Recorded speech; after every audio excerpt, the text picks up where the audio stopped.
Eu égard à votre parcours, j'aimerais savoir si rétrospectivement et de façon globale, que pensez-vous du cheminement général des droits de la défense depuis votre prestation de serment? Aujourd'hui, après 64 ans d'exercice, êtes-vous satisfait? Les droits de la défense, ça va et ça vient. Il est évident qu'il y a des moments où il n'y a plus de droits de la défense. Lorsque le procès pénal n'a plus de signification. Les moments de grande dictature, les moments de fascisme. J'ai connu des moments où il y avait, en France, j'ai connu des moments où la justice était très partiale, Mais il y a dans le monde des lieux où il n'y a plus de défense. Bon, ça c'est très très important. Et moi je crois que aujourd'hui, la présence de la défense est quand même considérée comme une nécessité. Souvent, j'ai rencontré des périodes où les juges n'aimaient pas trop les avocats. Petit à petit, les choses ont changé. On a réussi à conquérir notre place. Mais vous savez, il y a eu le temps des juridictions d'exception. Je ne parle pas des périodes abominables comme la guerre, et je dirais, parce que c'est la rançon des drames, la période de l'épuration qui a suivi la guerre. Dans un cas comme dans l'autre, il faut bien reconnaître que la justice n'était guère équitable. Mais j'ai connu des moments terribles. La guerre d'Algérie. Vous savez, pendant la guerre d'Algérie, la justice militaire, il faut bien le constater, le reconnaître, n'est guère équitable, pas plus équitable que les méthodes d'investigation qui étaient celles de la police et de l'armée surtout. Bon, il y a des moments comme cela. Et puis finalement, les avocats ont conquis leur place. Non, ce que je crains le plus au pénal, ce n'est pas tellement une élimination des avocats par les juges. Ce que je crains le plus, c'est d'abord des habitudes qui se prennent. Vous savez, ça fait quelques années, par exemple, que nous nous battons contre les box. Vous savez, ces cages qu'on met dans les audiences. Pour moi, c'est très grave, parce que le juge n'a plus le visage de celui qu'il va juger près de lui. Bon, alors c'est aux avocats de se battre pour essayer d'éviter cela. Mais vous avez d'autres choses qui sont un peu plus inquiétantes. Dans les procès, ce sont les techniques modernes du procès. Les moyens d'investigation modernes, ce qu'on appelle la visioconférence. La visioconférence, c'est qu'on ne fait plus venir un témoin, on ne fait plus venir un expert, on projette à l'audience, on l'enregistre à 30 km de là, le dialogue devient difficile. Petit à petit, toutes ces techniques modernes, qui d'ailleurs aussi polluent, et aident considérablement les moyens d'investigation, mais peuvent aussi les polluer à 11. Bon, ce cas, c'est que pour l'instant, il reste les avocats.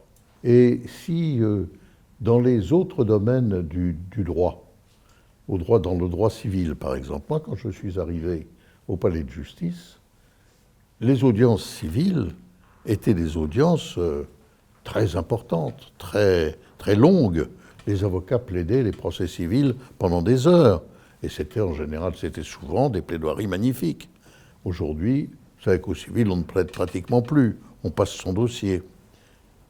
Là, et encore, c'est l'écrit, le dossier, mais je pense que demain, on ne plaidera plus que par la clé, c'est-à-dire par des systèmes de transmission électronique, et que là, la parole va disparaître du procès civil.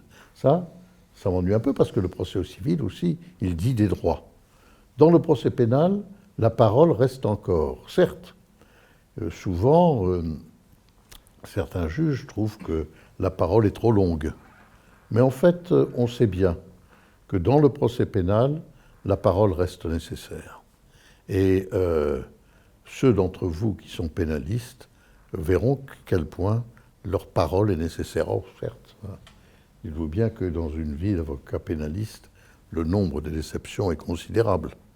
Le nombre d'échecs est important, mais le nombre de victoires, est même peu nombreuses, est aussi important. Mais ce qu'il y a de sûr, c'est que l'audience publique est essentielle. Quand il n'y a plus d'avocats, il n'y a pas d'audience. Vous savez, moi j'ai été frappé quand j'étais enfant par quelque chose d'extraordinaire. je l'ai raconté dans mon livre dont vous parliez tout à l'heure, c'est que mon père, qui écoutait Radio Londres et qui était un homme de gauche et qui était attaché, bien très hostile au nazisme, très attaché à la résistance, un jour est rentré très en colère à la maison parce qu'on avait condamné à mort et exécuté Laval. Pierre Laval, c'était abomination des abominations. Pour moi, j'avais 11 ans, un peu plus 12 ans. Là, Pierre Laval, c'était celui qui était le président du conseil du maréchal Pétain, qui avait souhaité la victoire de l'Allemagne, qui avait organisé la milice, une bande de tortureurs épouvantables. Bon. Et puis, mais il n'avait pas été jugé convenablement. C'était Albernaud qui l'avait défendu, ou plutôt qu'il ne l'avait pas défendu, parce que comme Laval avait été expulsé de son procès, finalement, le juge avait décidé de continuer l'affaire en sa présence et son avocat n'avait pas plaidé.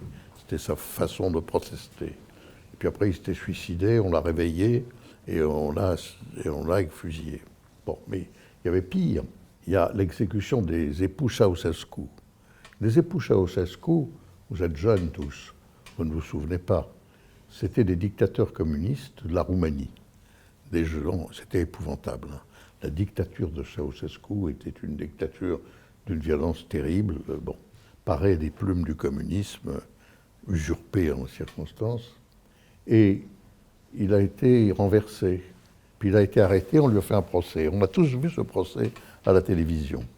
Alors ce procès, c'était des juges, je ne sais pas comment ils avaient été désignés, mais il y avait un accusateur qui disait, bon, regardez tous les crimes qu'il a commis, il faut le condamner à mort, il faut le condamner à mort. Et là-dessus, on a donné par parole à un avocat. On l'a trouvé, je ne sais pas où. Et cet avocat, il a dit, écoutez, le tribunal est légal, bon, les crimes sont avérés, et je ne vois pas de circonstances atténuantes pour mon client. C'est-à-dire qu'il avait servi d'alibi. Immédiatement après, les époux Ceausescu étaient fusillés. Moi, je détestais les époux Ceausescu. Mais il n'empêche que je trouvais scandaleux qu'il n'y ait pas eu d'avocat pour le défendre. Et que cet alibi d'un faux avocat était inadmissible. Il faut qu'il y ait, pour qu'un procès soit juste, il faut que les raisons de celui qui est accusé soient exposées, défendues, par quelqu'un qui le fait véritablement. Voilà. Et donc, alors est-ce qu'aujourd'hui, le rôle de l'avocat a diminué? Au pénal, il continue. Vous savez, les audiences de comparution immédiate. Ça, là, je vous parlais des procès d'assises. Hein. Procès d'assises, évidemment, la personne ne contestera la présence d'un avocat. Mais dans les comparutions immédiates, ces procès rapides que quand j'étais jeune, et moi je les ai beaucoup fréquentés, hein, c'est là que j'ai appris mon métier. On appelait ça les flagrants délits dans ce temps-là. C'est la même chose. Hein. Vous avez une pièce de théâtre de Dominique Simoneau qui écrit des papiers dans qu'elle a enchaîné toutes les semaines, qui racontent ses audiences. Et là, elle a fait une pièce de théâtre en racontant un certain nombre de ses audiences. Et bon, on peut dire que là, ça va très vite, etc. Mais il y a quand même encore des avocats. Certes, il faut se battre pour que leur place soit plus grande. Parce que dans cette justice du quotidien, c'est vrai qu'en général, dans les comparutions immédiates, les faits sont établis. C'est une justice de gens qui ont été pris la main dans le sac. Hein, voilà, ils ont été pris, la preuve est faite. Mais il n'empêche qu'ils risquent des années et des années de prison, et que d'abord, il faut qu'ils soient jugés selon les formes, et qu'un avocat est là. Et or, ça, ils sont défendus actuellement. Et si vous y allez un jour, montez au tribunal, là-haut, voyez la séance des comparutions immédiates, il y a des avocats qui se battent. Voilà. Et c'est cette justice du quotidien qu'on critique, et justement, parce qu'elle est trop expéditive, cette justice, c'est aussi une justice où les avocats peuvent obtenir un certain nombre de choses et ils doivent être présents.